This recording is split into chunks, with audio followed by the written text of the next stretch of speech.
Very well, sir.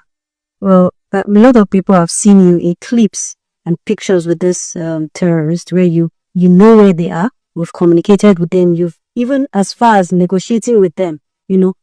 So a lot of people believe that since you have, this the knowledge about all this, is it that the government does not have the power or the equipment to know where these terrorists are to tackle insecurity? The government knows every terrorist by name and by location. I don't go yellow. I don't go to the terrorists alone. I call the police, I call the security, everybody. I will go to the MES, another place.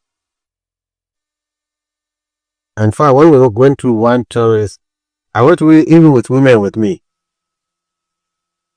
Go to the bush. The thing is, you didn't see it before the camera was not concentrated on me. I don't go hello.